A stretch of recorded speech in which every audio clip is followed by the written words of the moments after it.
Macca's Guides. Hey guys, Macca here. Welcome to completed episode number 52. In this episode, I am happy to bring you a game which is not yet available in North America, but was given to me by the fine people who made it in Europe. That game is Ride. Now, this is a promotional copy, so it's a little different looking than what you might pick up or you might buy it digitally. Before we get into the episode, a quick message from our sponsor. So every year at E3, there's a game that kind of blows everyone's mind, and for me last year, that was some of the details revolving around Halo the Master Chief Collection, and this year it could literally be anything. Now, all the games share one thing in common, and that is that they were made by professionals, and to be a professional video game creator, you'll need the necessary skills, which is where Full Sail University comes in. They offer a variety of game degree related programs, both online and on a campus, and they will teach you the tools, technology, and workflow used in today's gaming studios. Full Sail has degrees in game art, design, mobile game development, and many more, and graduates have went on to work on franchises like Grand Theft Auto and Call of Duty. You can click the link in the description to learn more information and maybe start your own journey to the E3 stage. Hey guys, Macca here with completed episode number 52 with a very unique game that I've actually received a lot of questions about. As always, for those who might be new to the channel, in this series, I take a few minutes to talk about a game. And in this video, I will be talking about my personal opinions about the game, how it runs, and whether or not I recommend it. That does come later on in every episode. Again, if you're interested in previous episodes, feel free to look down below. Now, I mentioned this game was unique, and one of the things that kind of makes it unique is the method in which they decided to release it.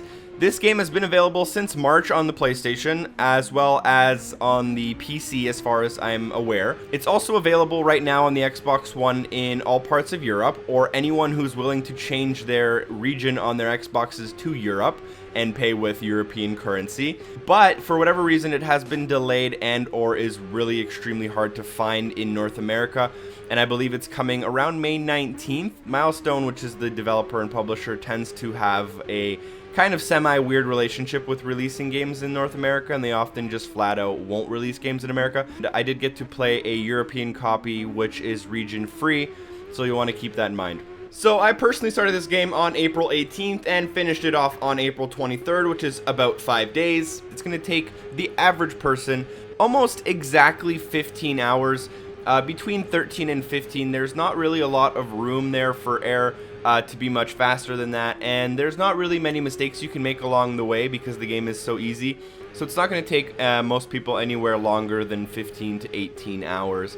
There's a total of 50 achievements and or trophies, and most of them are earned through completing the career. There's a few miscellaneous ones like pulling wheelies and stuff, and then trying out different modes in the game. And then there are 3 online achievements.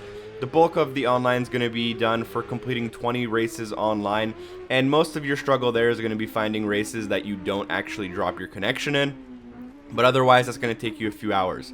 Now, what you see me doing on screen here is my last achievement, which personally was called The World is Yours, for winning a gold medal in each elite trophy of the World Tour. So the World Tour is kind of the bulk of the game, and that's where you're going to progress through the ranks of the World Tour to become the best rider in the world. Every certain amount of ranks you make, you unlock a certain elite trophy. I think there's 8 of them, and you try to win gold in all 8 of them in order to become the best in the world.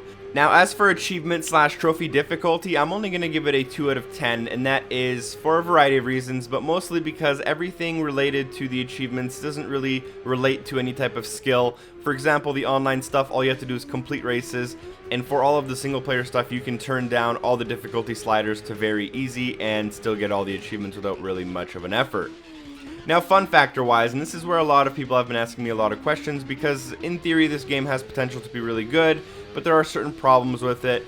And in my opinion, I'm going to give it a 6.5 out of 10, and that would probably be a little bit generous because I do really love racing games. And for what this game is, it does appeal to something I was looking for, and I think I look at it in maybe a more positive light than the average gamer who doesn't really love racing games that much would look at it. Again, it's not a review score, it is a fun factor score, so take it lightly. There are a lot of problems, and I tried to explain this. I was streaming the game on my Twitch channel and talking to a lot of people there about what exactly makes this game good but not good, and it's really hard to explain. But the gameplay, for what it is actually really good. It does remind you of Forza, the physics are there, the bikes handle how you want them to handle, it feels rewarding, taking turns at high speeds and getting grip on corners and setting all your bike components. It's really fun. The customization there is good. but there's just some issues that make me feel like this was made by a group of people who really love motorcycles but don't necessarily love or understand video games for what they are. The loading times are absolutely not acceptable. Getting into a race will take you about 90 seconds, and then getting out of a race will take you about 60 seconds of loading. So that's 2.5 minutes of loading per race, and some of the races will last you less than 20 seconds because some of the races, certain variants of races, are completed very, very easily. So the loading times are really, really bad, and you'll be spending a majority, probably 20 to 40% of your time playing this game in a loading screen, which is unfortunate. On top of that, there are some frame rate issues. I have confirmed this with multiple people, and what happens is the game just chugs in certain areas of certain maps with certain layouts of opponents and whatnot. Now, some races will go off without a hitch perfectly fine, but others, you'll have white flashing going on, you'll have frame rate stutters right in the middle of an important turn that'll completely throw off your turn, which makes it really hard to enjoy the game. On top of that, some of the textures and stuff don't quite feel right. And then, as I said, the physics are great. The racing feels good for what it is when it's not having performance issues. And the customization and all that's there, but the loading times and the actual performance issues make it really hard to just recommend. If that stuff was worked on and some of the graphics were kind of up-resed, that would make a lot better experience. Again, the music is also not in my taste. Very, very generic sounding heavy rock, which doesn't fit the game in my opinion. A licensed soundtrack, although not necessarily plausible, would have fit this game a lot better and made it a lot more of an enjoyable experience for me personally.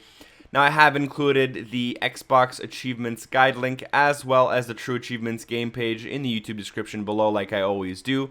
Now, if you guys do have any questions specifically about the game that I might not have answered, feel free to let me know in the comments down below, and I'll try to get back to everyone who has any questions.